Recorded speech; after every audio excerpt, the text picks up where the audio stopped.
अरे कडू कडू कडू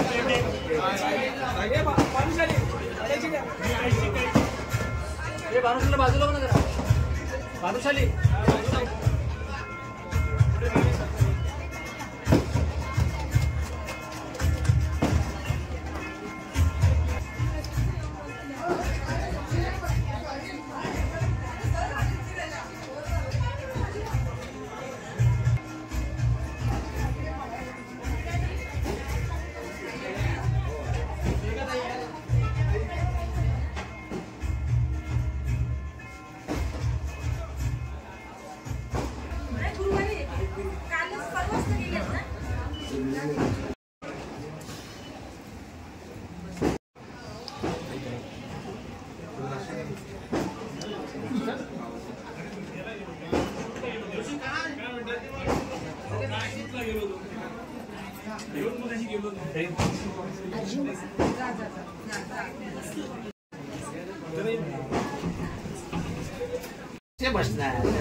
ओम स्वस्ति नः इंद्रो वृद्धश्रवाः स्वस्ति नः पूषा विश्ववेदाः स्वस्ति नक्षो अरिष्टनेमि स्वस्ति नो बृहस्पतिर्दधातु।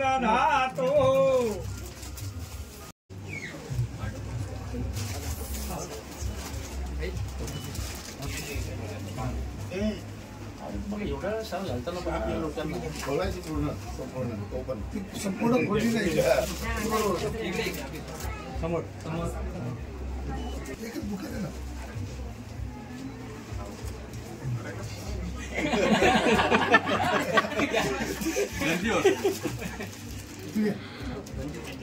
अरे मिस्टर सोनी तुमको ही ढूंढ रहा था।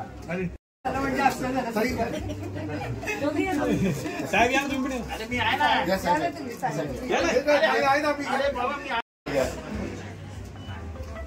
माझा फोटो काढला जेव्हा कुठं पुढे एक आठवड्याला महिन्याला एक 7 दिवस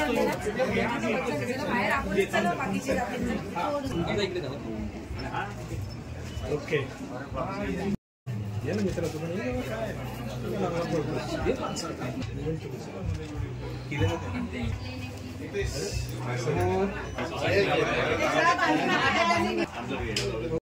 लोकांना एक संपर्काची जागा लागते आणि ती संपर्काची जागा इथे आज उभी राहते। पारसिकनगर मध्ये 2009 पासून ते आतापर्यंत चांगली कामं झाली। आज जेव्हा मी येताना 90 फीट रोडच्या तारापीठ वॉल्सवर लोक बसलेली बघितली आणि ती जी का पुढे आनंदाने खेळत असलेली पोरं बघितली तो खरोखर मनाला आनंद झाला की आपल्याकडनं खारीचा वाटा का होईना पण 90 फीट रोड निर्माण झाला तो आपण आमदार होतो। आज संपूर्ण पारसिकनगर कॉन्क्रीट भरलेलं आहे, पूर्ण रस्ते कॉन्क्रीटमय आहेत।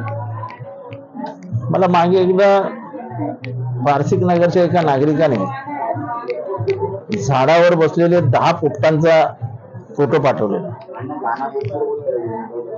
त्यामुळे एवढे सगळं आजूबाजूला ट्रॅफिक असताना पारसिक अतिशय शांत शुद्ध हवेचं ठिकाण आहे आणि मला वाटतं हे जे एन्व्हायरमेंट आहे ते मेंटेन राहिलं पाहिजे। त्याच्यासाठी ह्या पावसाळ्यात असो नाही कमीत कमी 5 झाडं तरी 1000 झाडं तरी या परिसरात लावून घेतली पाहिजे, ज्याच्यामुळे ऑक्सिजन, स्वच्छता, हवामानातली स्वच्छता आणि मेन म्हणजे पक्ष्यांसाठी येण्या जाण्याची जागा। सकाळी उठल्यानंतर पक्ष्यांचा आवाज जो येतो तो मन प्रसन्न करणारा असतो आणि या कॉन्क्रीटच्या जंगलामध्ये एवढी शांती आहे। पारसी नशीबवान एरिया आहे आणि त्या नागरिकांच्या सोयीसाठी म्हणून ऑफिस आहे। तुमची तयारी असं बोलता येणार नाही कारण की ते डिपेंड साहेबांवरती आहे। त्याच्यानंतर कालांतराने लोकांची म्हणजे कामं करण्याची जी प्रयास असते तो आमचा चालू असतो. तो प्रयत्न माझा चालू असतो कंटिन्यू, कारण की हे माझं तिसरं ऑफिस आहे. म्हणजे साहेबांचंही तिसरं ऑफिस आहे की आता आमदारकीची तयारी करायची आहे साहेबांची. त्या निमित्ताने हे जे म्हणजे हा जो रोड आहे, हा परिसर आहे की याचा मध्यवर्ती कार्यालय म्हणून आम्ही स्थापन कार्य केलेलं आहे. कारण की एक कारीगाव मध्ये आहे आणि दुसरं ऑफिस आहे की ते पारसीच्या त्या डोक्यावरती आहे. मध्यभागी काही नव्हतं म्हणून आम्ही हे इथे नवीन कार्यालयाचं असं ओपनिंग आजच्या पद्धतीने या मंगळवारच्या किंवा गणपतीच्या शोभायात्रेवर केलेलं आहे. हे कार्यालय आता 24/7 चालू असणार आहे. आम्ही जर इथे थोडा वेळ किंवा सकाळी ते रात्रीपर्यंत बसत असू तरी एक कंटिन्युटी मुलगा इथे असणार आहे. कारण की जे लोकांचे हॉस्पिटलची वगैरे प्रॉब्लेम असतात, जेणेकरून आमची इथे एक ॲम्ब्युलन्स वगैरे कंटिन्यू उभी राहणार आहे. त्याच्यानंतर जे रात्रीनंतर जे प्रॉब्लेम्स येतात की म्हणजे साधारणतः काही याच्यामध्ये पावसाचे काही प्रॉब्लेम असतील, पाऊस आल्यानंतर जे किंवा काही होऊ नये अशा गोष्टी पण काही घडत असतील तर त्या निमित्ताने हे ऑफिस कंटिन्यू 24 तास चालू असल्या कारणामुळे, कारण की लगेच आम्हाला याचा मेसेज येऊ शकतो. योग काय असं काय आम्हाला खूप सोपी गोष्ट झाली. आता जे कोणी उमेदवार असतील ते राबवडीतून येऊन इथे आम्हाला किंवा साहेबांच्या समोर उभे राहत असतील त्यांना शुभेच्छा आहेत आमच्यातर्फे. जेणेकरून स्वतःचा हसू करून घेण्यासाठी ते इथे येत आहेत, त्याच्याबद्दल त्यांना शुभेच्छाच आहेत.